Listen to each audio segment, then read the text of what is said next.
सारे एमपीए से मुलाकात करने आया था, हालात का इल्म हासिल करना चाहता था। क्या पार्लियामेंट के अंदर जिस तरह से भी बनी पार्लियामेंट, आप जानते हैं जिस तरह से असम्बलीज बनी, जो फॉर्म 45 और फॉर्म 47 के हवाले से जो गिनतियों के गड़बड़ हैं, बड़ा ताज्जुब होता है कि जो चीज़ें स्कूलों में सिखाई जाती हैं 2 जमा 2 4, वो कभी 2 जमा 2 22 हो जाता है, कभी 2 जमा 2 220 हो जाता है, कभी 0 हो जाता है, कभी 2200 हो जाता है। तो वो सारी कहानियाँ हम सुनते ही आए हैं और सुन रहे हैं मुसलसल। तो उसके बावजूद एक हेल्दी अपोजिशन है, एक आर्टिफिशियल कैफियत क्रिएट की गई है। पाकिस्तान का असल मैंडेट हकीकतन चोरी हुआ है और मैं उम्मीद करता हूँ, क्योंकि यह आइन का निज़ाम है, पाकिस्तान एक इस्लामी जमहूरिया पाकिस्तान एक आइन के तहत चलता है, तो मैं ये उम्मीद करता हूँ कि ट्राइब्यूनल्स के अंदर जजेस जल्दी लगाए जाएं, जल्दी फ़ैसले हों, क्योंकि ये इसी तरह से चलता रहे तो वक्त गुज़रता चला जाएगा और नॉन रिप्रेजेंटेटिव लोग जब हुकूमतों में आएंगे तो झूठ के एतबार से ही जो इमारतें तामीर होंगी वो बड़ी खोखली होंगी। झूठ की दीवारों पर, खोखली दीवारों पर मईशत की इमारत भी तामीर नहीं हो सकती। तो लिहाजा काफ़ी तफसील से गंदम के स्कैंडल का भी पता चला और मैं समझता हूँ कि उसके रास्ते निकलने चाहिए। और मैं उम्मीद करता हूँ कि हर एतबार से पाकिस्तान के अंदर हमारी ख्वाहिश पाकिस्तानियों की तरह यह है कि मस्बत डायरेक्शन में जाएं।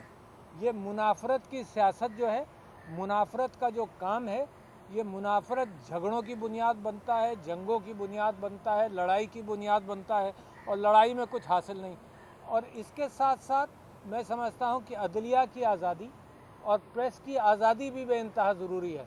इस वक्त ये कैफियत है कि टेलीविज़न के ऊपर जो पाबंदियाँ लगी हुई हैं तो सच्ची खबर नहीं मिल पाती, और ये कहा जाता है कि जी सोशल मीडिया पर झूठी खबरें हैं।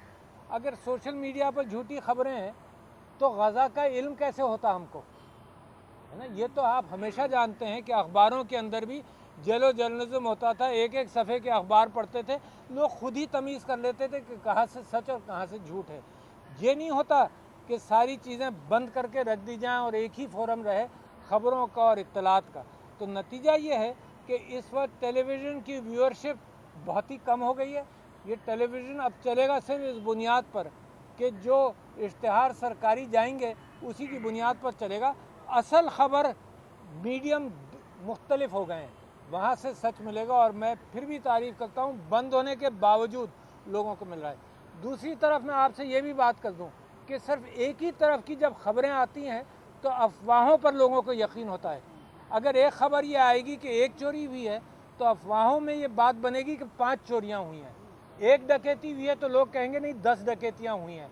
एक कत्ल हुआ है, एक जगह एक आदमी मरा, लोग कहेंगे 10 मरे। तो लिहाजा इस बात का ज़रूरी है कि प्रेस आज़ाद हो, लोगों की बात सुनी जाए और हर बात को ये कह लिया जाए कि स्टेट के ख़िलाफ़ बातें रोक दी जाएंगी। स्टेट की ठेकेदारी तो हमने ली हुई है ना, हम पाकिस्तानी स्टेट के ज़िम्मेदार हैं, हम पाकिस्तानी स्टेट की सिक्योरिटी के ज़िम्मेदार हैं। फ़ौज भी हमारी, सारे इंस्टीट्यूशंस हमारे, हम पाकिस्तानी सिविलियंस टैक्स देकर सारे इंस्टीट्यूशन बनाते हैं और ये सब हमारे इंस्टीट्यूशंस हैं।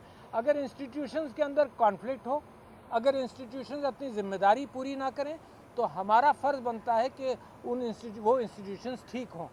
इस वक्त कैफियत ये है कि एक रिजेंटमेंट होता है जो मामलात को ठीक करने के लिए इस्तेमाल होता है, कि हम रिजेंट करते हैं कि इंसाफ नहीं मिल रहा, लिहाजा हम कोशिश करेंगे कि इंसाफ मिले। एक उसके बजाय अगर ये रिजेंटमेंट इसी तरह से चलता रहे तो नफ़रतें बढ़ती हैं, इसको मैनेज करना बड़ा मुश्किल हो जाता है। तो अगर बैलेट को तहफ़्फ़ुज़ नहीं मिलेगा, बैलेट पेपर पर नहीं मिलेगा, तो मुझे ख़तरा इस बात पर है कि पाकिस्तान के अंदर बैलेट के अलावा कहीं रुख ना अख्तियार करें। तो इमरान खान साहब को मैं क्रेडिट देता हूँ कि वो आइन के अंदर रहते हुए पीसफुल प्रोटेस्ट के लिए कहते रहते हैं। वो आइन के अंदर रहते हुए वो कहते हैं कि ना मैंने मुल्क छोड़ कर जाना है, उसके मैंने पाकिस्तान को ही ठीक करना है। और उसके अंदर मैं अब भी समझता हूँ कि वो आदमी जो मेरा लीडर है वो हमेशा ये कहता रहा कि मुज़ाकरात हों, इसके बावजूद के लोग कहते हैं नहीं करना। मगर ये तो मेरा मुल्क है ना, जिसको अपने मुल्क की फ़िक्र हो वो ये कहेगा कि भाई बातचीत करो, मसाइल का हल निकालो। लोगों की पॉपुलैरिटी है, अब वो पॉपुलैरिटी को झुटलाने के लिए जब स्टेटिस्टिक्स का सहारा लिया जाएगा اور یہ کہا جائے گا سب بچوں کو بھی ملا کر، سب کو ملا کر صرف 7% ووٹ پی ٹی آئی کو ملے